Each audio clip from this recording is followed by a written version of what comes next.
உலகை கலக்கின மனிதர்கள்.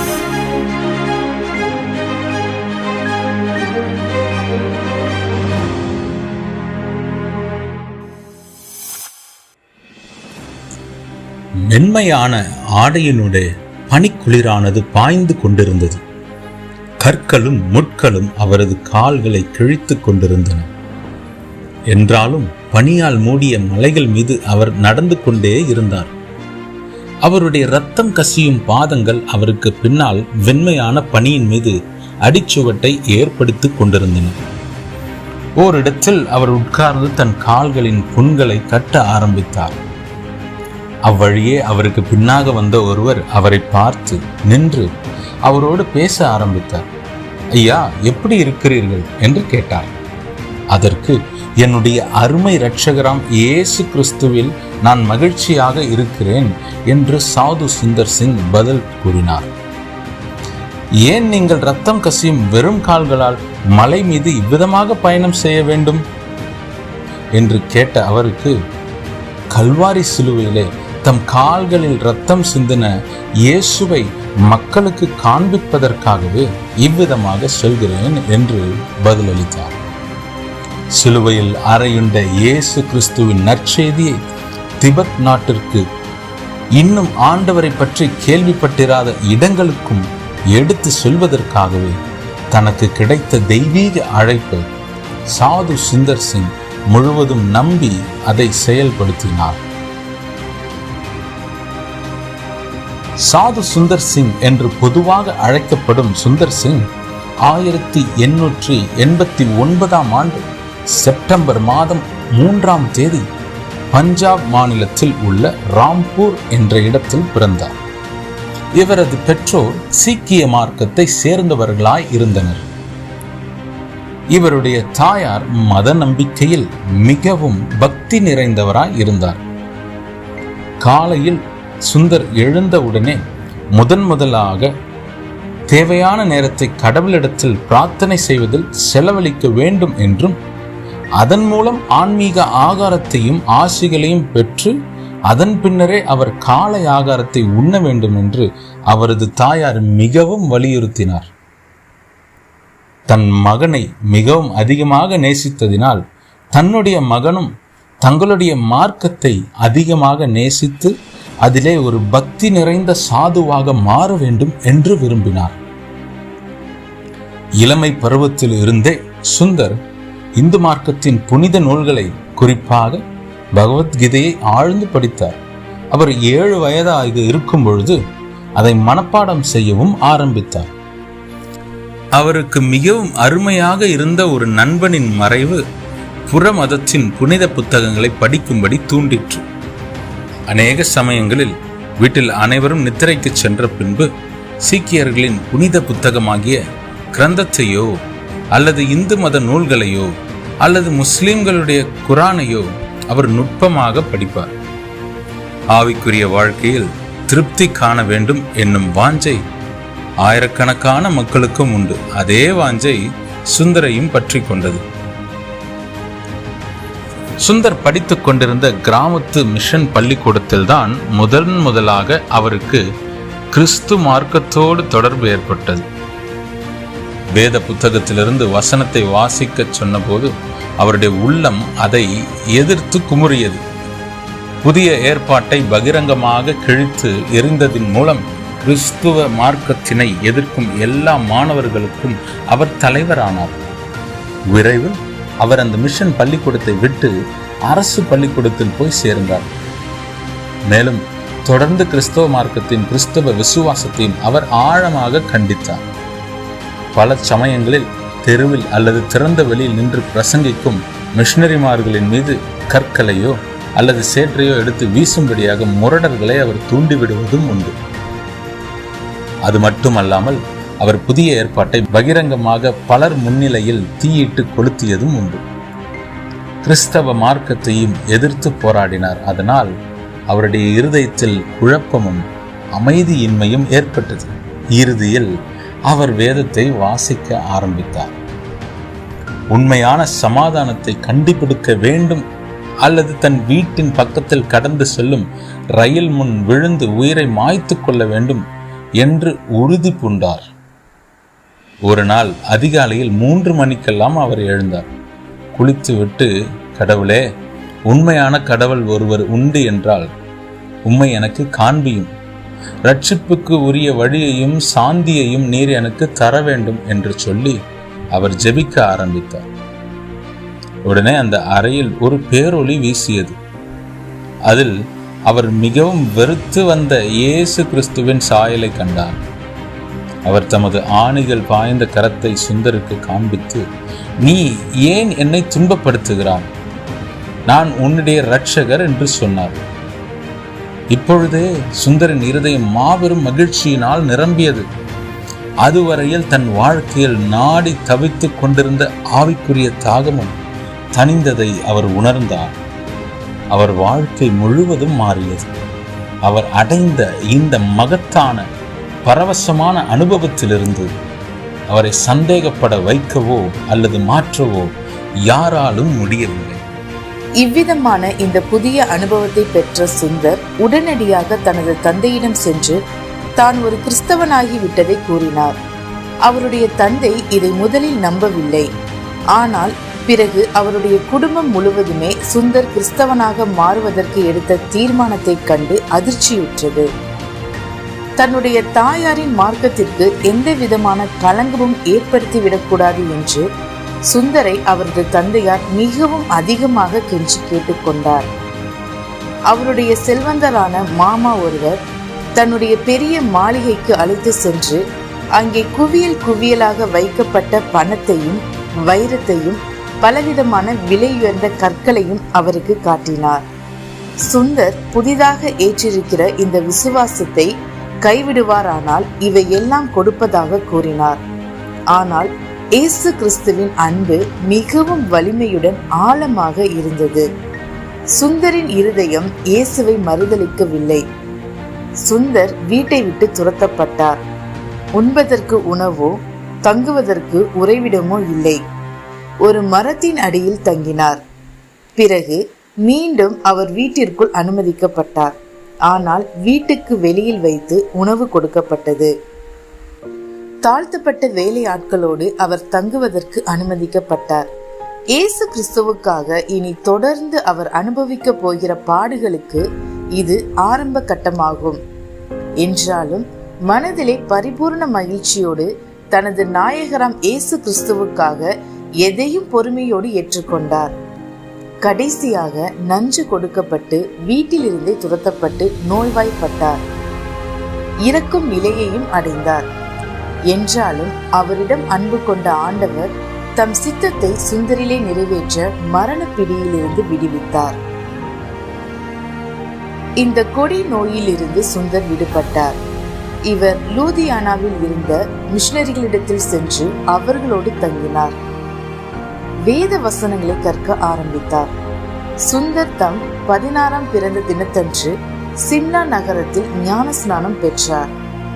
ஆழமான சிந்தனைக்கும் உறுதியான ஜபத்திற்கும் பின்னர் சாது சுந்தர் சிங் தன்னை பரிபூர்ணமாக கிறிஸ்துவின் கரத்தில் அர்ப்பணித்தார்.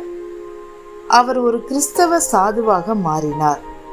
தனிப்பட்ட முறையிலே தனக்கு சொந்தம் என்று வைத்திருக்க உடைமைகள், தன்னுடைய புத்தகங்கள் எல்லாவற்றையும் விட்டுவிட்டு அவர் காவி உடை அணிந்து கொண்டார். வெறும் கால்களோடும் கையில் ஏந்திய வேத புத்தகத்தின் பகுதியான புதிய ஏற்பாடோடும் எந்த விதமான மனிதரின் உதவியும் இல்லாத நிலைமையில் தன்னை ஆட்கொண்ட கிறிஸ்துவுக்காக அவர் புறப்பட்டு சென்றார். நானும் நம்முடைய கர்த்தராகிய இயேசு கிறிஸ்துவின் சிலுவையை குறித்தே அல்லாமல் வேறொன்றையும் குறித்து மேன்மை பாராட்டாதிருப்பேனாக. அவரால் உலகம் எனக்கு சிலுவையில் அறையப்பட்டிருக்கிறது, நானும் உலகத்திற்கு சிலுவையில் அறையப்பட்டிருக்கிறேன் என்று கலாத்தியர் 6:14 சொல்லப்பட்ட வசனத்தை தன்னுடைய வாழ்க்கையில் குறிக்கோளாக அவர் ஏற்றுக்கொண்டார். என் மீது உள்ள அன்பினால் இயேசு கிறிஸ்து தம்மை தியாகம் பண்ணினார். அதுபோலவே நானும் இயேசு கிறிஸ்துவின் மேல் உள்ள என்னுடைய அன்பினால் என்னை தியாகம் செய்ய வேண்டும் என்று அடிக்கடி கூறுவதும் உண்டு. தனது வாலிபத்தின் துவக்கத்தில் சுந்தர் தனது எஜமானாகிய இயேசு கிறிஸ்துவுக்காக பட்டினி, குளிர், சுகவீனம் மற்றும் சிறைவாசத்தையும் கூட அனுபவித்து விட்டார். தனது எஜமானின் அன்பை கேட்டிராத மக்களுக்கு அதை அறிவிக்கும்படி அவர் ஆண்டுதோறும் பஞ்சாப், காஷ்மீர், ஆப்கானிஸ்தான், நேபாளம், திபெத் ஆகிய இடங்களுக்கு மலைகள், காடுகள் வழியாக தன்னந்தனியாக பிரயாணம் செய்தார். பல வேளைகளில் பகை, எதிர்ப்பு இவற்றை சந்தித்ததுண்டு. பசியோடு விரட்டப்பட்ட நிலைமையில் அவர் காடுகளுக்கு உள்ளாக சென்று அங்கே தங்குவார். குளிர்ந்த காற்றிற்கும் மழைக்கும் தன்னை தப்புவிப்பதற்காக காடுகளிலே உள்ள குகைகளில் அவர் தங்குவதும் உண்டு. பல வேளைகளில் அவர் தான் தங்கியிருக்கும் குகைகளை காட்டு மிருகங்களோடு பகிர்ந்து கொள்வதும் உண்டு. ஒரு நாள் காலையில் ஒரு சிறுத்தை தான் தங்கியிருந்த குகையில் தனக்கு சமீபத்தில் உறங்கிக் கொண்டிருப்பதை அவர் பார்த்தார். மற்றொரு முறை ஒரு வேங்கை புலியோடு கூட அவர் படுத்து உறங்கியதையும் அறிந்தார்.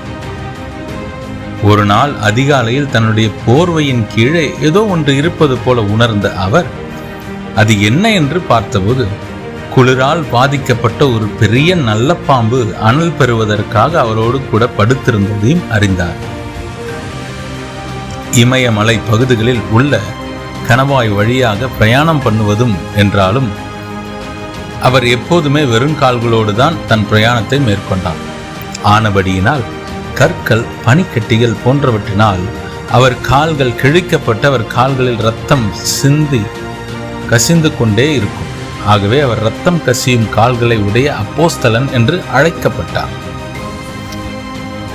பல வேளைகளில் பலவிதமான முறைகளில் அவர் துன்பப்படுத்தப்பட்ட போதும் அவர் மகிழ்ச்சியோடும் பொறுப்போடும் இருப்பதை கண்ட அநேகர் அவருடைய நற்செய்தியை ஏற்றுக்கொள்ள முன்வந்தனர். ஒரு சமயம் ஒரு கிராமத்துக்கு சென்று அங்கிருந்த மரத்தடியில் உட்கார்ந்து பாடல்களை பாட ஆரம்பித்தார். அதி சீக்கிரத்தில் ஒரு பெரிய கூட்டம் கூடிவிட்டது. ஆனால் அவர் இயேசு கிறிஸ்துவை பற்றி அங்கு பேசுவதை கேட்டவுடனே அந்த கூட்டம் அவர் மேல் கோபம் கொண்டது. அக்கூட்டத்தில் குருப்ராம் என்ற ஒருவன் மிகவும் மூர்க்கம் கொண்டு சாதுவை பலமாக தாக்கினபடியால் அவர் உட்கார்ந்திருந்த இடத்திலே கீழே விழுந்தார். அவர் கைகளும் முகமும் கன்னங்களும் கீழே கிடந்த பாறைகளினால் காயப்பட்டு இரத்தம் கசிய ஆரம்பித்தது. என்றாலும் மிகவும் சாந்தமாக அவர் எழுந்து அந்த மக்களின் மன்னிப்புக்காக ஜெபம் செய்துவிட்டு மறுபடியும் ஆண்டவரின் அன்பை பற்றி கூற ஆரம்பித்தார். இவரது சாந்தம் குருபராம் என்பவனை ஆழமாக தொட்டது. பின்பு அவனும் ஒரு விசுவாசியாக மாறினான். ஒருமுறை கொள்ளைக்காரரின் உறவிடமான ஒரு காட்டினை சுந்தர் சிங் கடந்து செல்ல நேரிட்டது. திடீரென அவரை நோக்கி 4 திருடர்கள் பாய்ந்து வந்தனர். ஒருவன் கையிலே கூர்மையான கத்தியை வைத்திருந்தான். தனக்கு முடிவு வந்துவிட்டது என்று எண்ணிய சுந்தர் மௌனமாக ஜெபிக்க ஆரம்பித்தார். இவ்விதமாக அவர் ஜெபிப்பதை கண்ட அவன் ஆச்சரியப்பட்டு அவர் யார் என்று விசாரித்தான். தான் ஒரு கிறிஸ்தவ சாது என்றார். அத்துடன் தன்னுடைய கையில் உள்ள புதிய ஏற்பாட்டை திறந்து ஐஸ்வர்யவான் லாசரு பற்றி எழுதியிருக்கிற பகுதியை வாசித்து விளக்கினார். கத்தியோடு அவரை நெருங்கிய அந்த மனிதனிலே ஆழமான பாவ உணர்வு ஏற்பட்டது. அவன் சுந்தரை தனது குகைக்கு அழைத்து சென்று அங்கு அவன் கொன்று குவித்திருந்த மனிதர்களின் எலும்புக்கூடுகளை அவருக்கு காண்பித்து இத்தனை கொலைகளுக்கும் தான் பொறுப்பு என்று துக்கத்தோடு கூறினான். சுந்தர் இயேசு கிறிஸ்துவின் மூலமாக அவனுக்கு கொடுக்கப்பட்டுள்ள மன்னிப்பினை ஏற்றுக்கொள்ளும்படியாக கூறி அவனை ரட்சிப்புக்குள் நடத்தினார். கிறிஸ்துவையே கேள்விப்பட்டிருந்தால் கடினமான அபாயம் நிறைந்த இடங்களுக்கெல்லாம் சுந்தர் தீர்மானத்துடன் தைரியத்துடனும் சென்றார். அவருடைய இருதயமும் எண்ணமும் திபெத்தின் மேல்தான் அதிகமாக இருந்தது. பேய்களுக்கு பயப்படுவதிலும் பில்லி சூனியங்கள் செய்வதிலும் பல மூட நம்பிக்கைகளிலும் திபெத் மூழ்கி இருந்தது. லாமாக்கள் என்ற மத தலைவர்களால் திபெத் நாட்டின் ஏழை மக்கள் அதிகமாக ஒடுக்கப்பட்டார்கள். திபெத் மக்கள் புத்த மார்க்கத்தை தழுவியவர்களாக இருந்தார்கள். பலவிதமான ஜெபங்கள், எழுதப்பட்டிருந்த சக்கரங்களை சுற்றுவதும் ஜெபங்கள் எழுதப்பட்டிருந்த கொடிகளை காற்றிலே பறக்க விடுவதும் தான் அவர்கள் ஜெபிப்பதற்குரிய ஒரே வழி என்று எண்ணினர். இவர்கள் ஒருபோதும் இயேசு கிறிஸ்துவை பற்றி கேள்விப்படாதவர்கள். ஆகவே சுந்தர் பலமுறை திபெத் நாட்டிற்கு சென்றார். ஒருமுறை கடல் மட்டத்திலிருந்து 16,000 அடி உயரமுள்ள குளிர் நிறைந்த ஒரு இடத்தில் திறந்த வெளியில் படுத்து உறங்க வேண்டிய நிலை அவருக்கு ஏற்பட்டது. ஒருமுறை அவர் ஒரு சிறு பட்டணத்தில் ஆண்டவரை பற்றி சொல்லிக் கொண்டிருந்த போது வெளிநாட்டு மார்க்கத்தை இங்கு பிரசங்கிக்கிறதற்காக அவர் குற்றம் சாட்டப்பட்டு கைதியாக்கப்பட்டார். அவருடைய ஆடைகளை உரிந்துவிட்டு அவரை ஆழமான தண்ணீரற்ற கிணற்றில் மேற்புறத்தை மூடி போட்டு பூட்டி விட்டார்கள். இதற்கு முன்னால் இவ்விதமாக பலர் அந்த கிணற்றில் தள்ளப்பட்டிருந்தனர். சுந்தர் கிணற்றினுள் கிடந்த எலும்பு குவியல் மற்றும் அழுகி கிடந்த சடலங்கள் இவற்றின் மேல் விழுந்தார். இப்பாழங்குழிக்குள் விழுந்தபோது அவர் கை காயப்பட்டதினாலும் குழியில் இருந்த துர்நாற்றத்தினாலும் அவர் அதிகமாக வேதனைப்பட்டார். அந்த இருண்ட கிணற்றினுள் உணவோ தண்ணீரோ தூக்கமோ இன்றி அவர் 3 நாட்கள் கிடந்தார். 3வது இரவில் அவர் ஆண்டவரை நோக்கி ஜெபித்துக் கொண்டிருக்கும் பொழுது ஒரு சத்தம் எழும்புவதை கேட்டார். அந்த கிணற்றின் மேல் பாகத்தில் உள்ள அந்த கதவு திறக்கப்படுவதையும் அதிலிருந்து இறக்கப்படும் கயிற்றினை பற்றி கொள்ளும்படியாக சொல்லப்பட்ட ஒரு சத்தத்தையும் கேட்டார். அவர் கயிற்றை பிடித்தார். சீக்கிரமாக அவர் கிணற்றிலிருந்து வெளியே எடுக்கப்பட்டார். அவரை அக்கிணற்றிலிருந்து விடுவித்த அடையாளம் தெரியாத மனிதன் அந்த கதவை பூட்டிவிட்டு இரவின் இருளிலே மறைந்து விட்டார். தன்னை கடவுள்தான் இவ்விதமாக காப்பாற்றினார் என்பதை சுந்தர் சிங் பின்பு புரிந்து கொண்டார். தன்னுடைய உடலில் தேவையான பலம் பெற்றவுடன் மீண்டும் அவர் ரட்சிப்புக்காக ஏங்கி தவித்துக் கொண்டிருக்கும் உள்ளங்களுக்கு நற்செய்தியை பிரசங்கிக்க ஆரம்பித்தார். பலர் ரட்சிப்பையும் பெற்றனர். இந்தியாவின் வடபாகத்தில் அமைந்திருக்கும் இன்னொரு நாடு நேபாளம். சாது சுந்தர் சிங் காலத்தில் இங்கு நற்செய்தி பிரசங்கிக்கப்படுவதற்கு தடை விதிக்கப்பட்டிருந்தது. சுந்தர் நேபாளத்திற்கு சென்று அங்கு கிறிஸ்துவை பிரசங்கித்தார். இதனால் அவர் கைது செய்யப்பட்டு சிறைச்சாலையில் அடைக்கப்பட்டார்.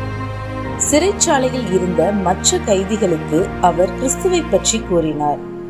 கிறிஸ்துவை பற்றி கூறுவதிலேயே தம் நேரத்தையும் போக்கினார். எனவே அவரை தனியாக ஒரு சிறிய அறையில் அடைத்து விட்டார்கள். அது ஒரு மாட்டு கொட்டகையாக இருந்தது. அவரது ஆடைகளை கலற்றி கைகளையும் கால்களையும் ஒரு கம்பத்தில் கட்டி அவர் மீது அட்டைகளை விட்டுவிட்டார்கள். அவை அவருடைய இரத்தத்தை உறிஞ்சியது. பலம் குன்றி போனார். என்றாலும் அந்த அதிகமான வேதனைகளிலும் கடவுளிடம் ஜெபிக்கவும் அவரை துதிக்கவும் ஆரம்பித்தார். இதை பார்த்த அதிகாரிகள் அவருக்கு புத்தி சுயாதீனம் இல்லை என்று எண்ணி உடனடியாக விடுதலை செய்தார்கள். அட்டைகளினால் இரத்தம் உறிஞ்சப்பட்டு பலவீனமான நிலையில் இருந்த போதிலும் மறுபடியுமாக பக்கத்தில் இருந்த ஊருக்கு சென்று தெருவில் நின்று நற்செய்தியை சொல்ல ஆரம்பித்தார். அவருக்கு நேரிட்ட எல்லா துன்பத்திலும் என்னுடைய இரட்சகராகிய இயேசு கிறிஸ்துவுக்காக நான் பாடு அனுபவிப்பது ஒரு மாபெரும் மகிழ்ச்சியின் ரகசியம் என்று சுந்தர் கூறுவார். இந்த மாபெரும் மகிழ்ச்சியின் ரகசியம் என்ன என்றால், என்னுடைய எல்லா வித துன்பங்களிலும் ஆத்துமாக்களுக்கான கடும் உழைப்புகளிலும் என்னுடைய ஆறுதல், நம்பிக்கை, ஊக்கம் அனைத்தும் கிறிஸ்துவின் சிலுவையே அன்றி வேறல்ல. எனக்காக கிறிஸ்து பரலோகத்தை விட்டு இறங்கி சிலுவை பாரத்தை சுமந்தார். ஆகையால் நான் கிறிஸ்துவுக்காக ஆத்துமாக்களை ஆதாயம் பண்ணுவதில் பாடுபடுவது ஒரு பெரிய காரியம் அல்ல என்று கூறினார். நேபாளத்தில் சிறைச்சாலை அனுபவம் எப்படிப்பட்டதாய் இருந்தது என்று கூறும்போது, கிறிஸ்துவின் பிரசன்னம் அச்சிறைச்சாலையில் என்னோடு கூட இருந்தபடியினாலே அது ஆசீர்வாதமான ஒரு மோட்சமாக இருந்தது என்றும் கூறுவார். சாது சுந்தர் சிங் பட்ட பாடுகளும் அவரது ஒப்பற்ற அனுபவங்களும் விரைவில் வெளி உலகின் கவனத்திற்கு வந்தது.